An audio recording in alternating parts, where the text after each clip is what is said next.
Tahi rua toru wha, and we are in, and it is still level 3 of lockdown here in New Zealand, and we are hoping to go back down to level 2 on Tuesday. And level 2 for a lot of people, with level 3 we got to have some takeaways. With level 2 I think we get to go back into gyms, and gyms have been something that people have really been asking me about in this time. Everyone becomes a workout junkie, everyone sets up these resolutions to run 5k a day, all that sort of stuff, but last year during our big pandy, the 12-week one, I think we were in for almost 3 months. That meant no gyms, and it meant people had to work out at home and figure out how it is that they were going to maintain gains. And in that one, so that was over a year ago. That was when the podcast just started, and that one was called Maintaining Gains During a Pandemic. So if you go back into that one, the stuff in that really remains true. You need to be training close to failure, and we're going to be increasing the volume because obviously we don't have as many weights, and getting creative around the house, finding a little step up on a chair or packing garbage bags, plastic bags, no, not plastic, we got rid of plastic, shopping bags with like containers and all that sort of stuff to actually build the weight, because your body doesn't recognize that it's a barbell or a weight or something like that. It just registers tension. And some of that tension that we be dealing with, especially for us Indigenous folk, actually for everyone, is the weight that your ancestors had to carry. It's not on your shoulders, actually, it's underneath your feet lifting you up. But, they were intergenerational thinkers, people who were thinking about, if I make this decision, this is going to impact the people who come after me. Whereas we are so focused on ourselves that we barely know what's coming the next day, because we're like, oh, how's it going to impact me? Me. So moving away from that me, and just thinking, something that's going to keep the booty thick is knowing, like, maybe say a little pepeha or say a mihi as you're doing your squats, and your ancestors or your tupuna will be with you when you do that. So yeah, that's just something to keep in mind. It really had to do with training, and then I don't know why, but weight of your ancestors also comes into it, and thinking that they had to make do with everything that they had as well.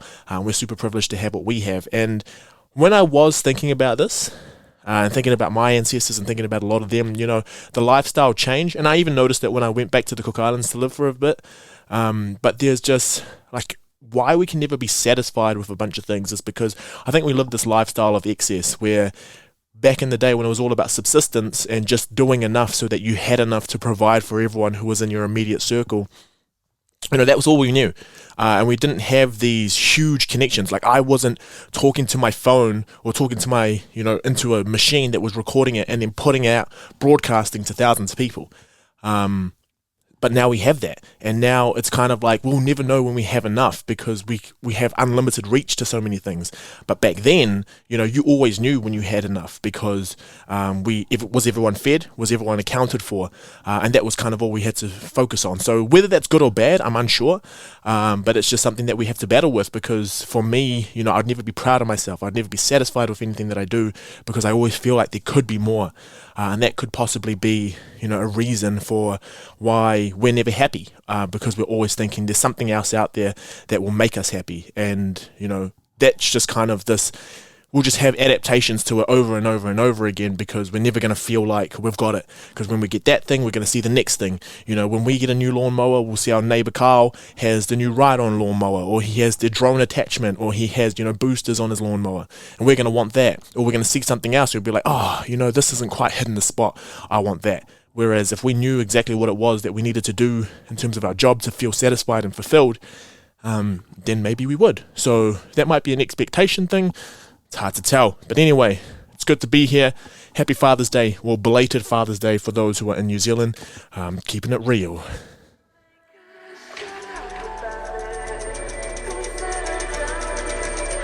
I was blind, but now I see. I'm born to this like a pharmacist with a scholarship to bring the hotness back. I promise you, I'm so honest, bro. The highs had to climb and conquer, yo. Stereotypically, I'm the type to fail. Couldn't stand to look at me when I rebelled, but I was cool, calm and collected. Followed the rules, caused no harm and protected the people who I lost as an adolescent. I will look after you until my last breath. This world can be so complicated. At times I still thinking of how much I hate it. Working all night like when will I make it? Lord, please, I just want to be famous, so I live walking around my aimless. Thoughts going rain so unstimulated. Oh yeah, and like I said last time, that is me and my boy Spriggan, aka Harrison. We did that when we were teenagers, and that was a little mixtape that we put together called Steam Room. I'll talk a little bit about that a little more at another point in time, but if you want to check it out, it is on YouTube, and I can never find it ever, so you'll probably have a tough time finding it as well. Anyway, all I do is win, win, win, no matter what. T-Pain, circa maybe 2008, 2009, because I remember it came out when I was in high school.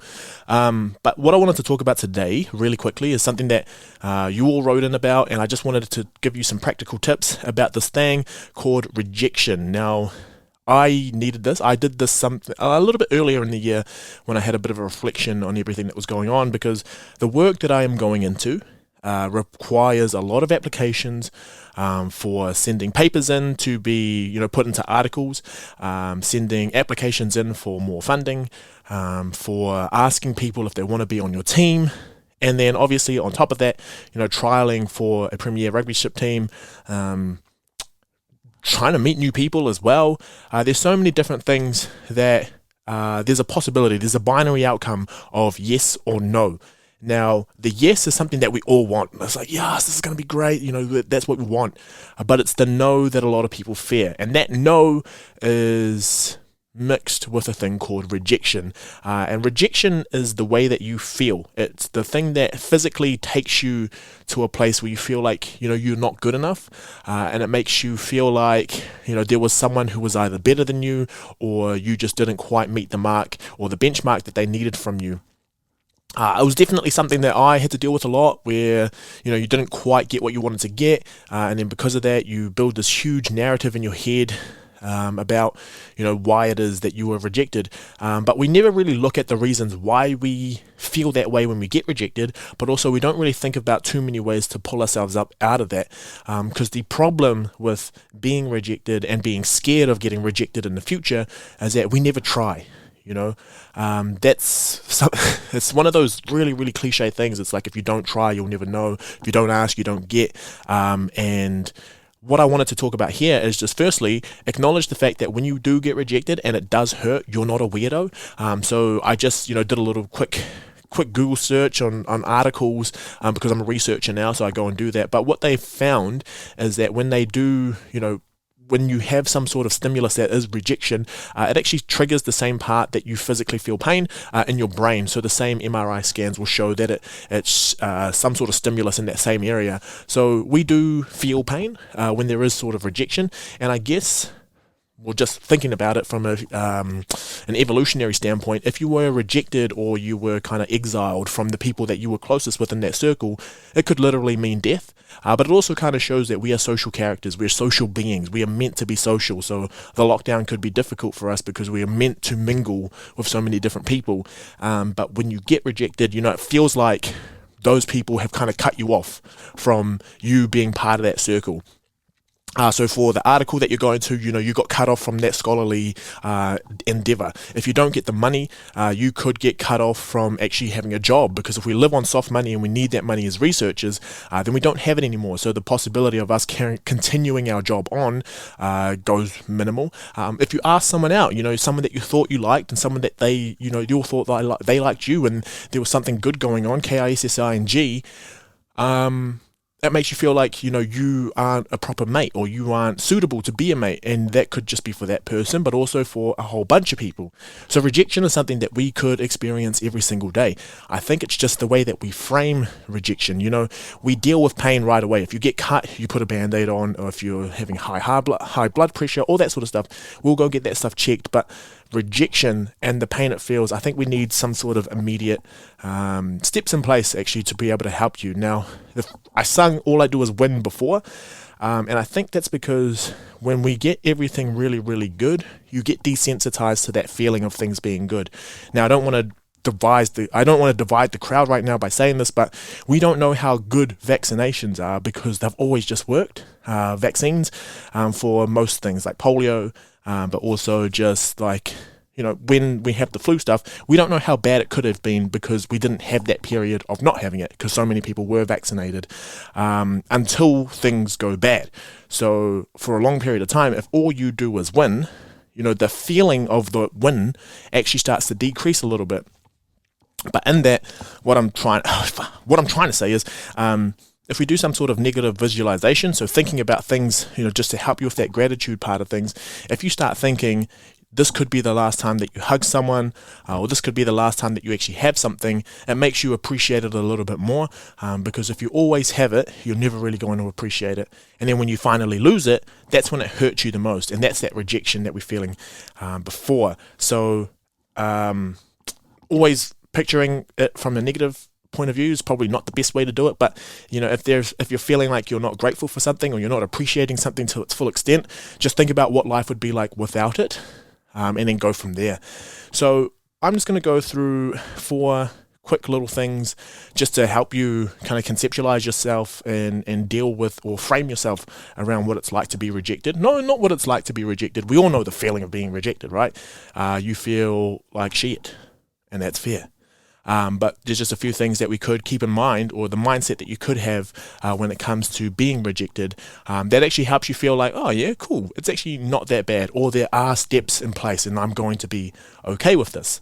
I think the first thing, and this is one that only kind of stuck out to me when I read a book called Outliers, and in the Outliers, it pretty much had a lot of my favorite people, like favorite athletes and everything, and it talked about how long it took them to get to where they got to, because we see everyone in their prime state. We see everyone, absolutely kicking ass, and we compare ourselves to where they're at that point.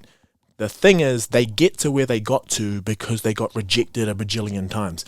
We always have this term like overnight celebrity, where we just assume someone popped up at that one point, but what we never saw was the hurdles that they had to go through, the obstacles that they had worked through to get to the point that they're at. And then apparently they just pop up overnight, but really overnight was probably more than 10 years of putting in work every single day to hone their craft. I think about Michael Jordan, how Michael Jordan became the greatest basketball player of all time, with the greatest shoe line of all time, even though some of them are a bit but he didn't make the high school team or the North Carolina team, but he sunk the last shot. Like, he was not the favorite player to be on that team. So if you haven't seen his little Netflix show, a lot of it comes out in that, where he had to build from being rejected, and he actually used rejection as his tool to fire him up. So he would pretend that he had beef with different people. Like, the meme that came out with that is just like, someone said something to him, and then I took that personal. So from there, he had stuff to fuel his fire. And it's cool that you got rejected, because if you got rejected, what that means is you tried to go for something, right? People who don't get rejected are people who are hiding and safe and paralyzed by what could happen. They are stuck thinking about the future. But if you're being rejected, that means that you're actually taking action for something that you want. So that's the first thing. It means that you tried, and no one knows how hard you are trying or what you are doing to get there. So if you have been rejected, that means that you took the first step in making action towards something that it is that you want. And it shows that you have these feelings. And then when you get that feeling of rejection, it means that this is something that mattered to you, which means that you have a passion, which means you have a drive, which means that there are things in this world that you are willing to put your head down and work for. So number 2 is don't take it personally. So what I think happens quite a bit is that if something gets rejected, for example, when the paper that got rejected at the start of this year, I actually talked about it. I thought the comments when I got them back were a reflection of me as a person, me as a writer. But then when I look at the comments, actually, the manuscript got rejected from the journal. Troy did not get rejected from the journal. It was not a personal attack on me. But a lot of us take it personally because we tie a lot of our identity into the things that we do. So if that gets rejected, then we feel like they are rejecting us. And then you start thinking, oh man, they didn't like me. They think you're a piece of shit. They think you have small calves. They think you have a big nose and a huge head. When really I was the one who made that stuff up about myself. And because I was thinking about it, I projected it out, and then I feel like that's what they felt about me. We take a temporary piece of that information, that very, very small piece of information that just says, sorry, we regret to inform you. And then from there, we make this huge narrative of why it is that we got rejected. And it usually comes down to us thinking that the people at the top never liked you or don't want you to succeed. But if you take it personally like that, that's going to make you feel like you are the failure, when really it was the situation just wasn't the situation for you at that time. Now, if you think about that from the perspective of maybe someone rejects you, in a relationship, someone that you thought you liked and it doesn't quite happen, and they reject you, and you feel like it's because you don't like him, they don't like you because you are a failure or there's something wrong with you. Sometimes you're just not compatible. And that's also fine, being able to pick that up at the beginning before you go along with it. That's the best thing. And I think that leads us to number 4. Number 4? Number 3. Gosh, I can't count. And that's because you got rejected, and if you're not taking it personally and you start to look at it objectively, like maybe, this person wasn't right for me, or if this person couldn't love me and I was still pushing for that, then this means that being rejected by them is actually the best thing that could have happened to me. Otherwise I was going to put too much energy into something that never could reciprocate the same energy back to me. So it's a rejection is a redirection. So because they closed that door, you have multiple other doors to go to. So it gets out of your head. I think we need to get out of our heads of the way that the things should be if they were perfect, because most paths that you go on aren't the paths that you originally planned. And if you feel like this is the only way that things can happen, you are setting yourself up to really feel like life hates you, because there are so many other cogs going on in this world that if you think there is only one path to getting to where you need to get to, as soon as that path, like as soon as a branch comes down, there's a big tornado. Tornado's a bit full on. There's big breeze or something. Can a breeze knock down a tree? Anyway, there's something that knocks a tree down and it's in your path right now and you can't get through it. What now? So you're just going to give up on that dream? That dream's not for you anymore? I think there's just other avenues that you can go to actually get there. And the cool thing about that, and this is something that I've found, is that if you get rejected and you need to go down another line and you're redirected towards something, you build up new skills to be able to get yourself to that place, because you didn't go down the one path that you were going down. If you take another route, maybe they might require you to do something else to actually get through. So if I think about a lot of my friends who wanted to get into a health professional course, and didn't quite make it in that first year, going from health sciences into one of the health professional courses. They ended up doing a degree and they're doing postgrad entry. And then they found that by the time they got into medicine, by doing their degrees first and then going into medicine, they felt like they had an upper hand because they knew how to learn. They knew how to synthesize information. They knew how to look at everything that was going on and actually apply it. And they felt like they had matured and they were ready to be in medicine. They actually got their opportunity to be, an 18, 19, 20-year-old and enjoy it rather than being studious straight off the bat. So they didn't feel like they needed the gap year, or they didn't feel like they had just rushed into something because they had that little bit of time to actually have that reflection. So that's an opportunity, a redirection is an opportunity to learn something else or to go another path that's actually going to give you greater skills to get to where you need to get to. I just think it's a redirection. Don't think too much about things being like this is the way that it needs to be and planning everything down to the dot, because if you are interacting with other humans, if you are interacting with a world that gets shut down by a fucking virus, then obviously, you can't assume that this one way that you have in your head is going to be the way. Like a book that I've referenced a bajillion times, but The Obstacle is the Way.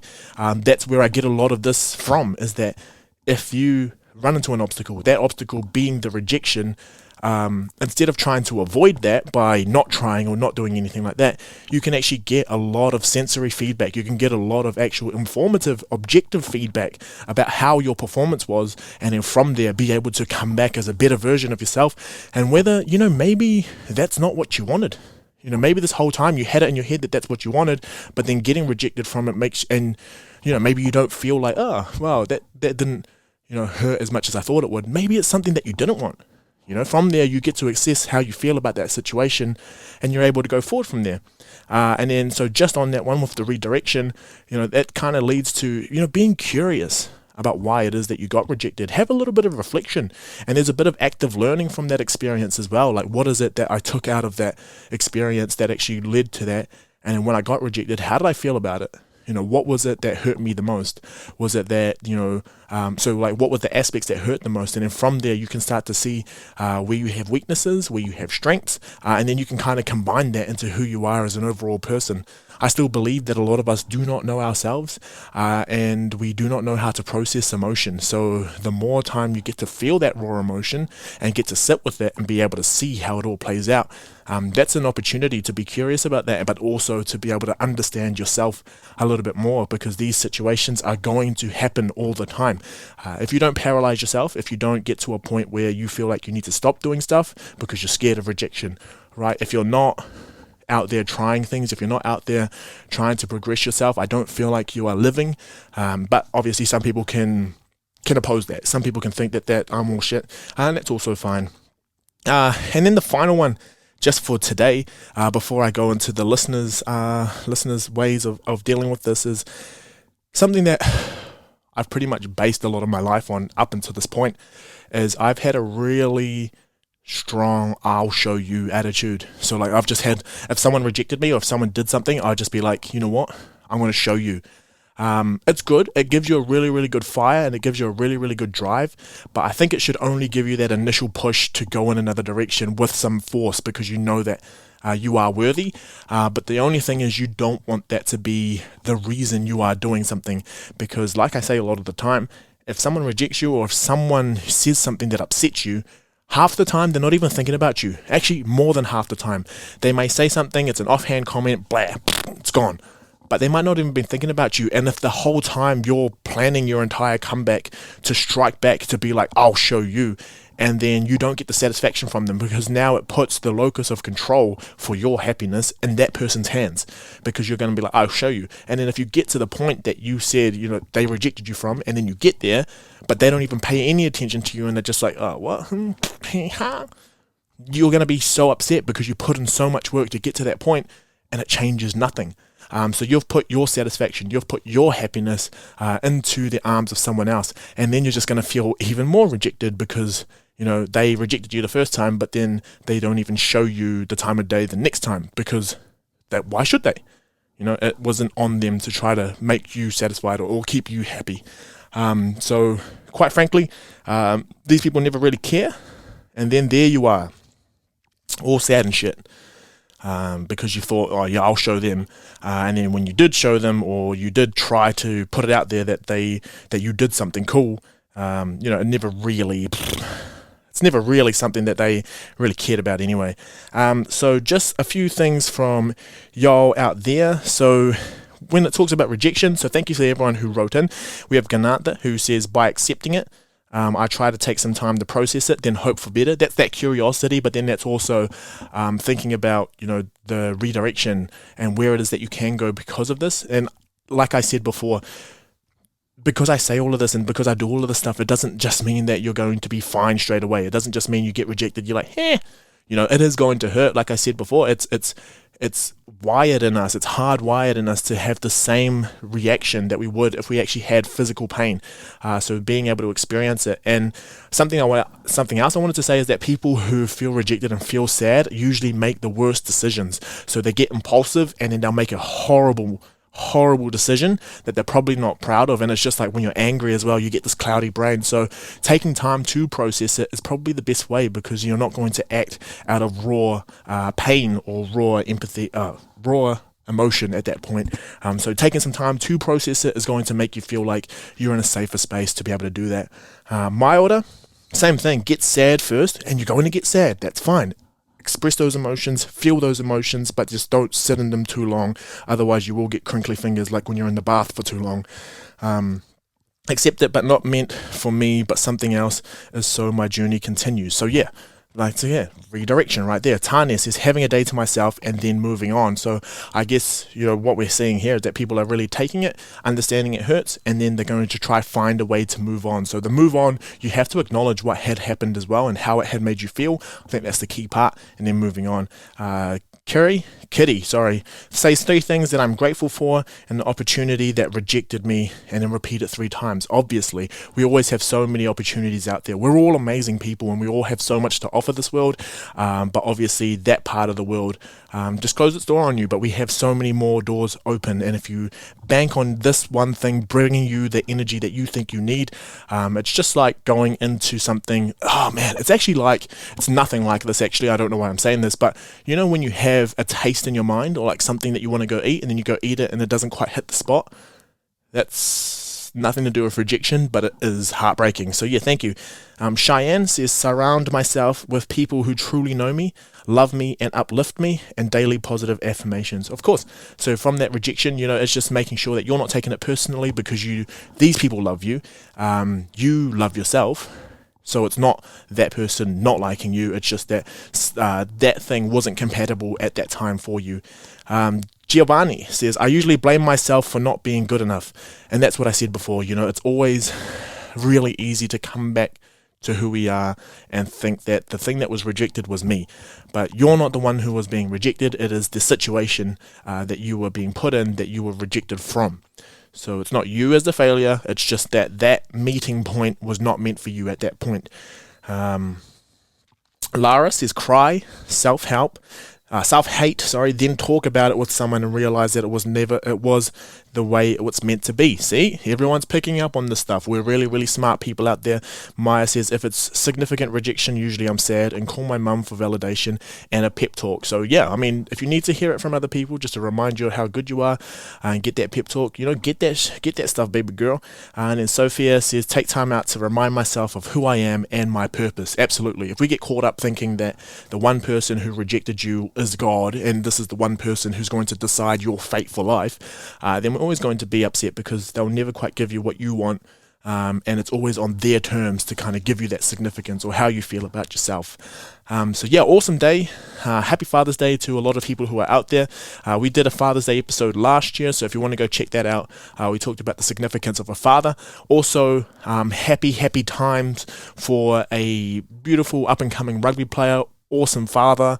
If he learns how to play rugby, he could go far. Nah. I'm talking about Artie, my boy Artie. So episode 37 in terms of the interviews. Clothing line going crazy. Got too much of his merch right now, and I'm loving it. Really good self-collection line. But if you want to go check that out, he is on asav.com or asav.co.nz. But you'll be able to type it in if you just go onto his Instagram, but also just wishing him the best of luck for the game.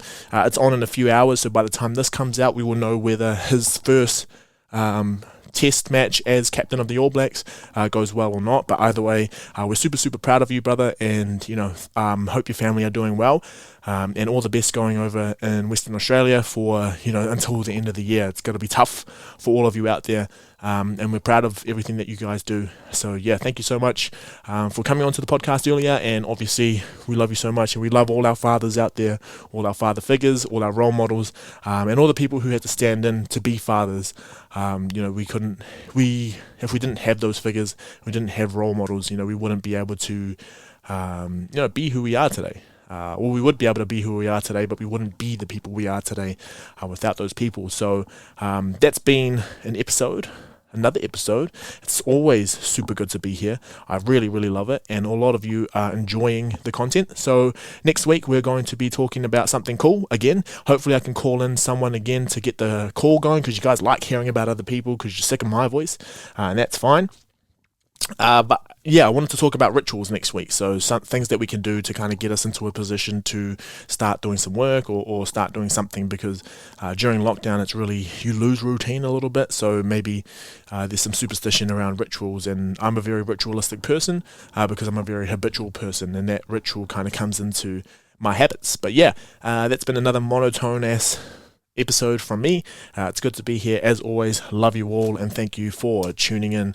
We hope you all look after yourselves. With a scholarship to bring the hotness back, I promise you, I'm so honest, bro. The highs had to climb and conquer, yo. Stereotypically, I'm the type to fail. Couldn't stand to look at me when I rebelled, but I was cool, calm and collected. Followed the rules, caused no harm and protected the people who I lost through as an adolescent. I will look after you until my last breath. This world can be so complicated. At times I start thinking of how much I hate it.